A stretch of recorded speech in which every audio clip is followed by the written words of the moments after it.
오늘 우리에게 주시는 하나님의 말씀은 구약 성경 사무엘상 14장 16절에서 23절까지 말씀이 되겠습니다.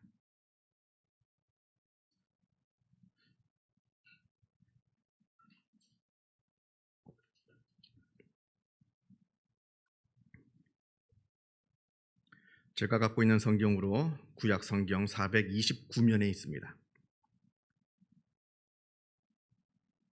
구약 성경 사무엘상 14장 16절로부터 23절까지 말씀을 봉독합니다. 이 계시의 말씀을 봉독할 때에 살아계신 하나님의 음성을 다 함께 들으실 수 있기를 바랍니다. 베냐민 기브아에 있는 사울의 파수꾼이 바라본즉 허다한 블레셋 사람들이 무너져 이리저리 흩어지더라. 사울이 자기와 함께한 백성에게 이르되 우리에게서 누가 나갔는지 점호하여 보라 하여 점호한즉 요나단과 그의 무기를 든 자가 없어졌더라.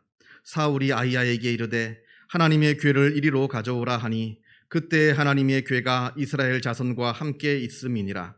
사울이 제사장에게 말할 때에 블레셋 사람의 진영에 소동이 점점 더한지라.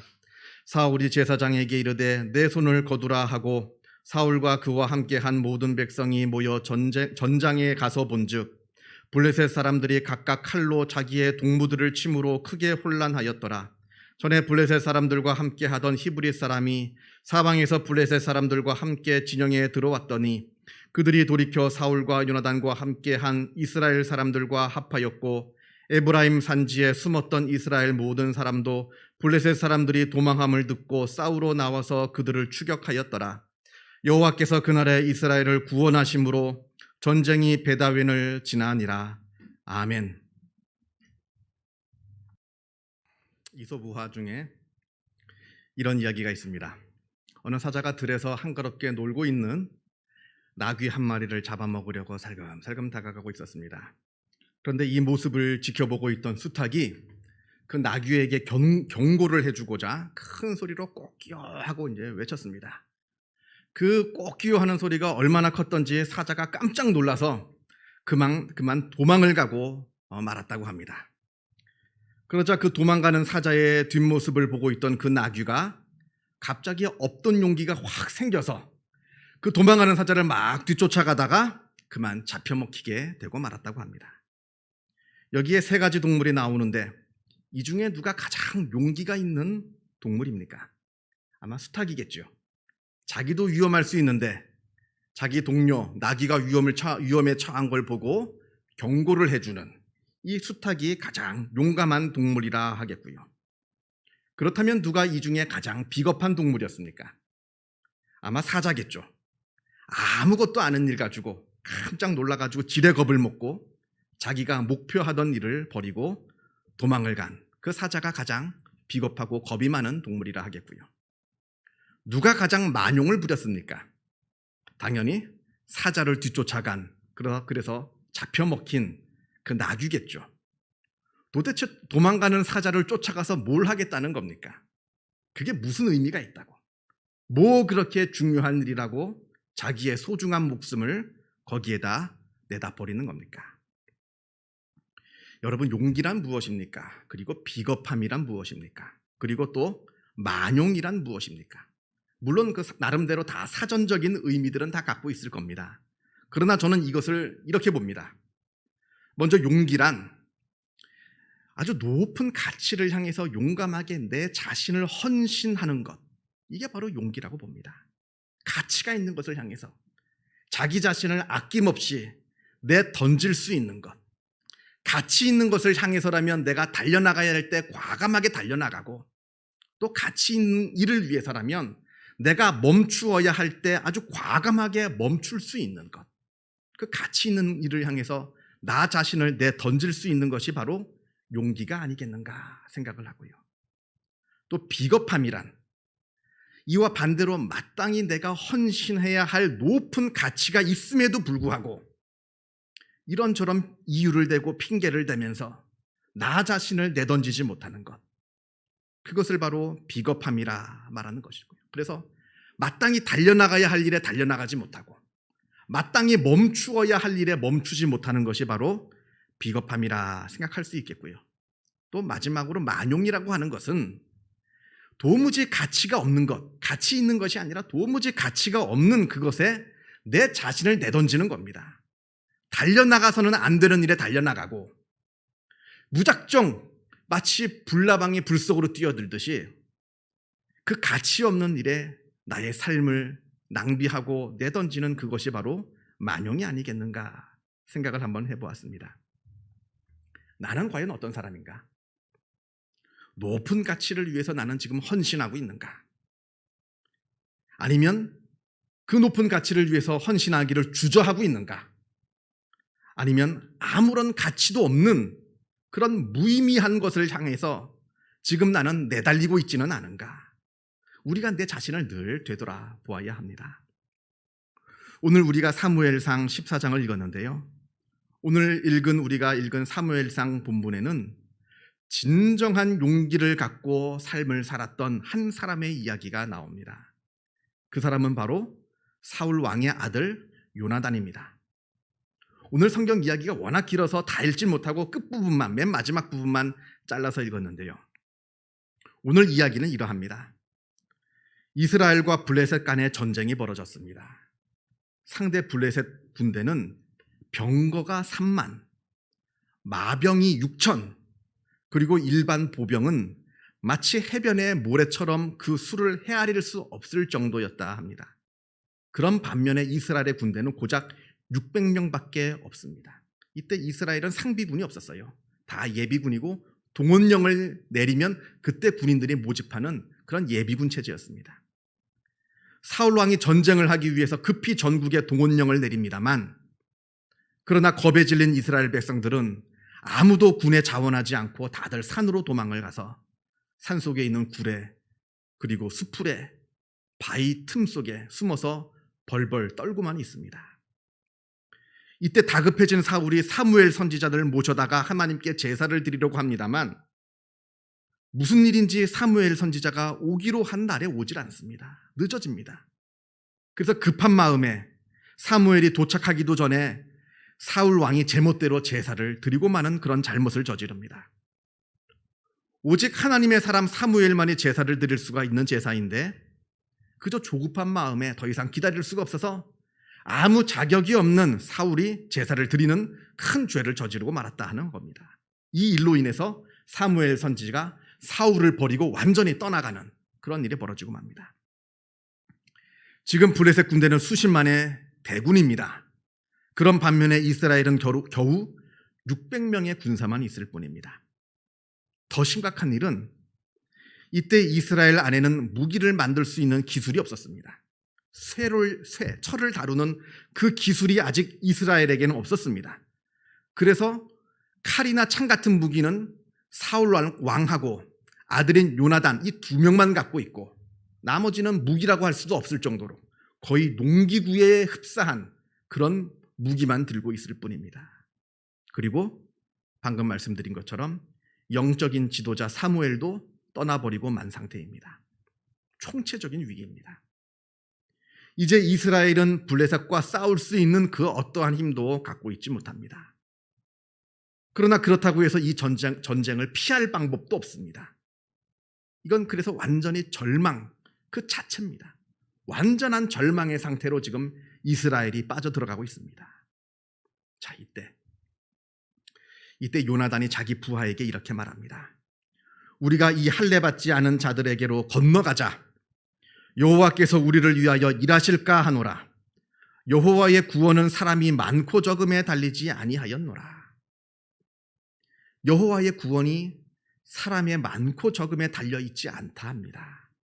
그래서 요나단과 자기 부하 단 2명이 적진 깊숙이 들어가서 거기서 열심히 싸워가지고 적 군사 20명가량을 죽였다 합니다. 적 20명. 한번 생각해 보시기 바랍니다. 지금 적군은 그 수가 무려 수십만 명이나 됩니다. 그런데 요나단이 자기 부하 둘이서 적진에 들어가서 열심히 싸워서 죽인 그 군사의 수는 20명입니다. 고작 20명. 이게 도대체 무슨 의미가 있습니까? 수십만 명에서 20명을 죽인 게. 자, 그런데 이때 놀라운 일이 벌어집니다. 요나단이 기습해서 적 20명을 죽이자 이때 블레셋 군대는 적 이스라엘의 큰 군대가 쳐들어온 줄 알고 자기들끼리 서로 적군인 줄 오해하여서 서로 다투고 죽이는 바람에 블레셋 군대 모두 다가 전멸하는 그런 사건이 벌어지고 말았습니다. 그래서 이스라엘이 이 전쟁에서 승리를 하였습니다. 지금 요나단이 적진에 들어갈 때 나 혼자 저 수십만을 다 죽이겠다고 들어간 거 아닙니다. 자기도 알았을 겁니다. 내가 기껏해야 20명밖에 죽이지 못한다는 것을. 그러나 요나단은 그것과 상관없이 그저 자기가 해야 할 일에 최선을 다했을 뿐입니다. 그것뿐입니다. 마땅히 내가 해야 할 일, 그것을 마땅히 하는 것이고 나머지는 다 하나님께 내어 맡기는 겁니다. 만약에 이때 요나단이 절망에 빠져서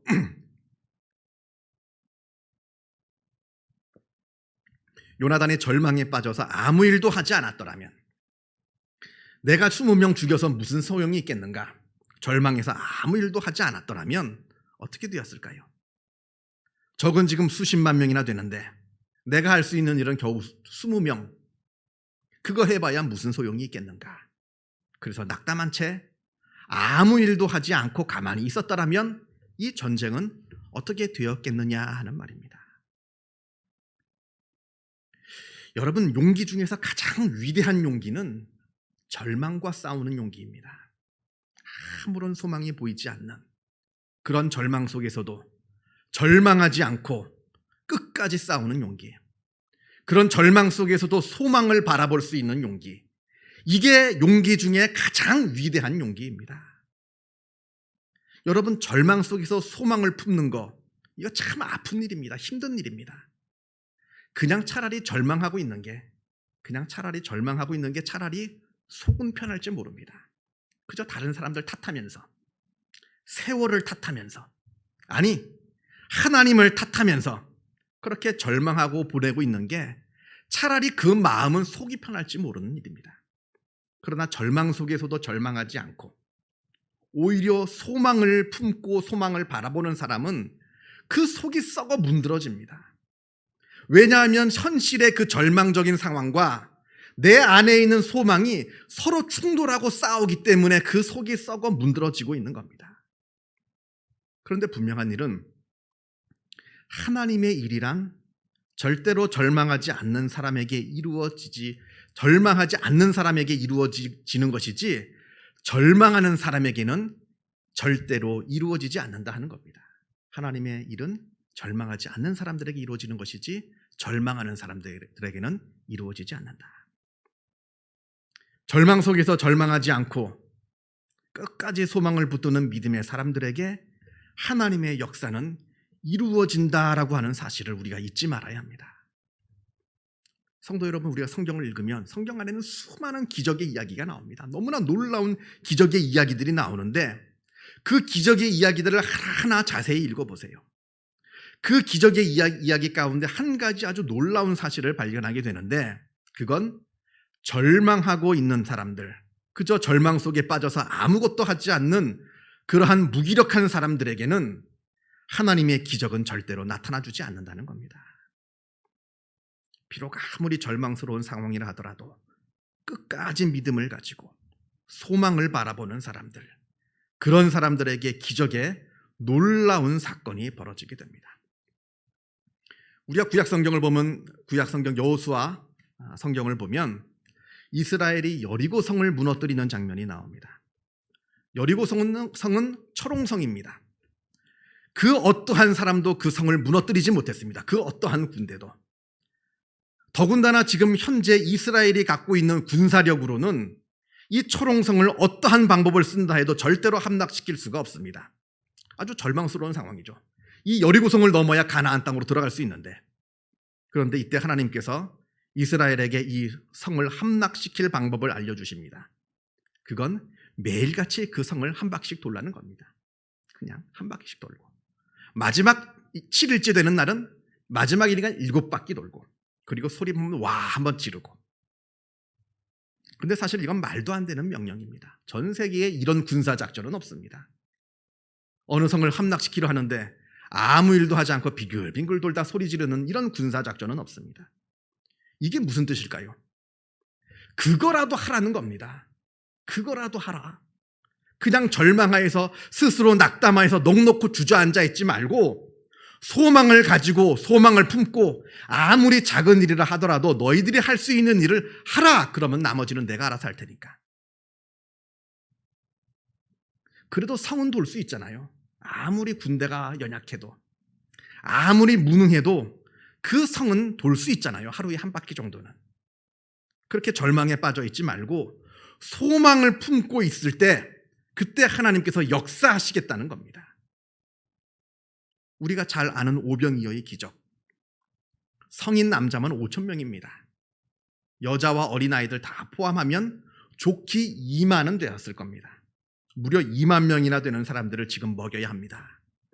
이때 어떤 어린아이 하나가 물고기 2마리와 떡 5개를 들고 옵니다. 이때 만약에 여러분이 그 어린아이였다면 그 물고기 2마리와 떡 5개를 들고 예수님께 나올 수 있었겠습니까? 제가 보기엔 이건 어린아이였으니까 할 수 있는 기적이에요. 어른들은 절대 그렇게 못합니다. 왜냐하면 계산이 딱 돌거든요. 이 물고기 2마리하고 떡 5개 가지고 누구 코에 붙입니까? 아니 누구 코에 붙이는 정도가 아니라 이거는 그 많은 사람들의 냄새만 맡아도 다 없어질 겁니다. 도무지 그 사람들을 먹일 수도 없는 이 택도 없다는 걸 거기에 있는 모든 사람들은 다 알고 있었을 겁니다. 근데 이 아이는 용감하게 그 물고기 2마리 떡 5개를 들고 옵니다. 그 많은 2만 명이나 되는 사람을 이걸로 좀 먹여주십시오 하고 용감하게 들고 온 겁니다. 어떻게 보면 어리석은 일 같아 보이죠. 그러나 사실 이거는 용기입니다. 절망 속에서도 절망의 상황 속에서도 절대로 절망하지 않고 믿음으로 끝까지 소망을 품고 순종하는 그 용기. 그 놀라운 용기의 자리에서 하나님의 놀라운 역사가 일어나는 겁니다. 이뿐만이 아닙니다. 성경의 모든 기적의 이야기 속에는 나를 불쌍히 좀 여겨달라 하는 외침이 있습니다. 모든 기적의 이야기 속에서는 간절한 기도가 그 안에 들어있습니다. 아무런 소망 없이 완전히 절망 속에 빠져 있는 자가 외칠 수 있을까요? 소망이 있기 때문에 외치는 겁니다. 완전히 절망에 빠져 있는 자가 기도할 수 있을까요? 소망을 품고 있기 때문에 기도하는 겁니다. 하나님의 역사는 바로 그 소망의 자리에서 이루어진다 하는 겁니다. 고린도전서 4장에서 바울이 이렇게 고백합니다. 우리가 사방으로 우겨쌈을 당하여도 쌓이지 아니하며 답답한 일을 당하여도 낙심하지 아니하며 박해를 받아도 버림받지 아니하며 거꾸러뜨림을 당하여도 망하지 아니한다 합니다. 지금 우겨쌈을 당하지 않은 게 아닙니다. 지금 답답한 일이 나에게 없는 것도 아닙니다. 박해가 없는 게 아닙니다. 거꾸러뜨림을 당하지 않은 것도 아닙니다. 그럼에도 불구하고 우겨쌈을 당하였으나 쌓이지 않는 겁니다. 답답한 일이 있으나 낙심하지 않는 겁니다. 박해를 받으나 그것으로 내가 버려진 것이 아님을 아는 겁니다. 비록 거꾸러뜨림을 당하였으나 그것으로 내가 절대로 망하지 않는다는 사실을 믿고 확신하는 겁니다. 그 어떠한 일이 있어도 절대로 절망하지 않고 소망을 두고 있다는 그러한 말씀인 겁니다. 지금 이 고린도전서 4장 말씀이. 이건 아주 위대한 용기입니다. 아주 위대한 용기. 절망적인 상황에서 절대로 절망하지 않는 소망을 품는 아주 위대한 용기입니다. 이 위대한 용기는 믿음 안에서만 나올 수 있습니다. 믿음이 있는 거죠. 나를 구원해 주시는 하나님을 믿고 거기에 소망을 두기 때문에 그 절망 가운데서도 이 놀라운 용기를 품을 수가 있는 겁니다. 전능하신 하나님을 믿을 때, 나를 나보다 더 사랑하시는 그 하나님을 믿을 때 이 절망적인 상황에서 우리는 소망을 품을 수가 있습니다. 이 믿음의 용기가 우리 삶 가운데, 우리 성도들 삶 가운데 충만하기를 주님의 이름으로 축원합니다. 기도하겠습니다. 사랑과 은혜가 충만하신 하나님 아버지 감사합니다. 우리가 이 세상을 살아갑니다. 이 세상 가운데에서 더 여러 많은 일들을 우리가 겪게 됩니다. 때로는 기쁜 일을, 때로는 슬픈 일을 만나게 됩니다. 아니 때로는 절망 가운데 우리가 빠지기도 합니다. 그러나 아버지 하나님, 우리가 절망스러운 이 상황 가운데 살면서 절망에 빠지지 않게 하시고 하나님을 바라보며 소망을 품게 하여 주옵소서. 소망을 품고 기도하게 하시고 소망을 품고 내가 할 수 있는 일에 최선을 다하여서 그 소망의 자리에서 하나님께서 이루시는 놀라운 역사를 바라보게 하여 주시어서 우리도 성경의 위대한 인물처럼 믿음의 용기를 가지고 살아가는, 하나님께서 기뻐하시는 믿음의 사람들이 다 되게 하여 주시옵소서. 모든 것 주님께 감사드리오며 이 모든 말씀 우리 주 예수 그리스도 이름으로 기도하옵나이다. 아멘.